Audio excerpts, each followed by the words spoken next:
Merci à tous. On va se retrouver demain.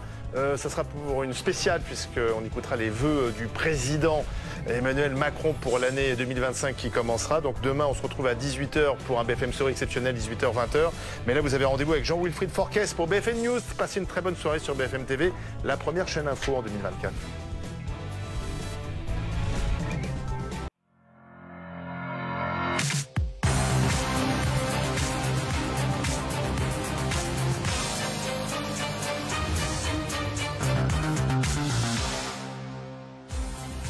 Bonsoir, bienvenue à tous sur BFM TV. Nous sommes ensemble jusqu'à 22 h pour développer les grands titres de l'actualité de ce lundi. Bonsoir Camilla. Bonsoir Jean-Wilfried. À la une ce soir de l'aide pour Mayotte avec du concret annoncé tout à l'heure à l'occasion du déplacement du Premier ministre sur place. Il veut rétablir l'électricité avant la fin du mois de janvier avec notamment des commandos EDF déployés sur le terrain.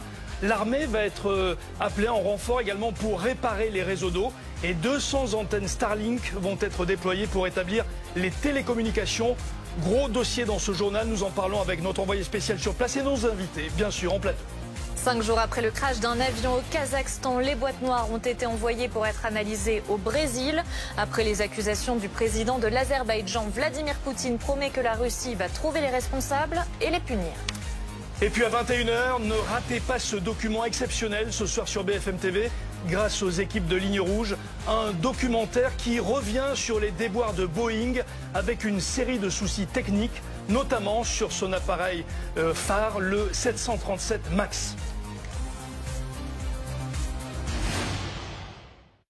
C'est donc un pari, reconstruire Mayotte après le passage de Chido, pari du nouveau chef du gouvernement. Oui, François Bayrou est sur place depuis ce matin et après avoir rencontré les élus et les responsables locaux, il a fait une série d'annonces, un plan Mayotte debout.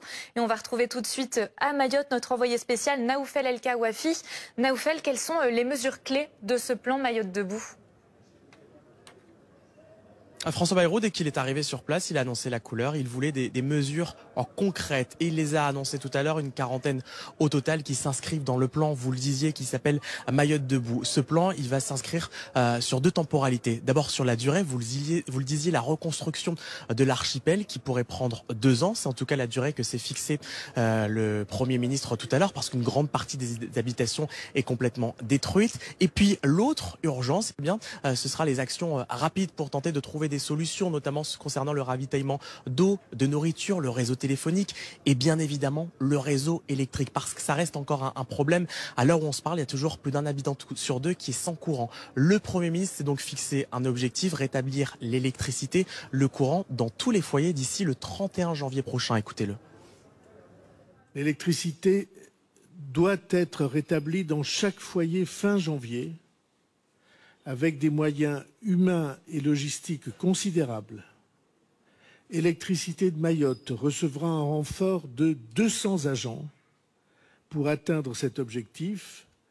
Et j'insiste sur le fait qu'il convient que la main-d'œuvre locale soit engagée et les artisans locaux soient engagés dans cette entreprise. La question maintenant, c'est de savoir est-ce que ces différentes solutions, elles satisfont les habitants. Différents sons de cloche. Ici, on nous explique qu'on est content d'avoir ces différentes mesures, ces différents engagements. La question maintenant, c'est de savoir est-ce que cela pourra tenir, notamment concernant l'exemple de l'électricité.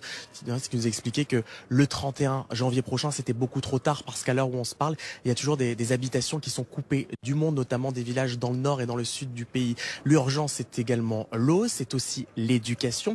D'ailleurs, à ce propos, eh bien, le gouvernement a promis une rentrée des élèves le 20 janvier prochain. La question que tout le monde se pose, c'est comment ? Parce qu'à l'heure où on se parle, une école sur 2 a été détruite ou pillée. Celles qui tiennent encore debout, eh bien, ce sont des écoles qui servent de refuge. Alors oui, il faut répondre à ces différentes solutions, mais est-ce que ces promesses, elles sont tenables ? C'est l'interrogation justement des différents habitants qu'on rencontre depuis tout à l'heure.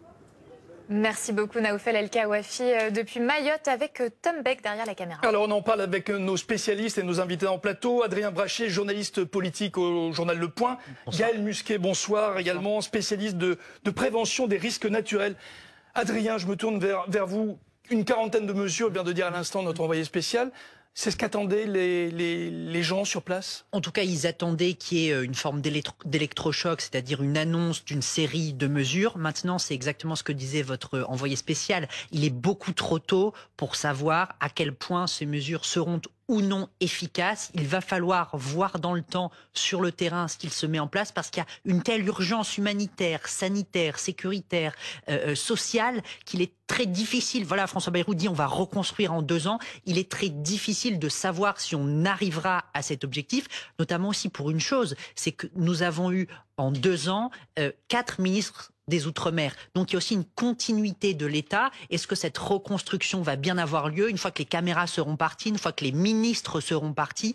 À quel point ces mesures vont vraiment se mettre en place? Il est trop tôt aujourd'hui pour juger, au-delà de l'aspect symbolique par la présence de ces ministres.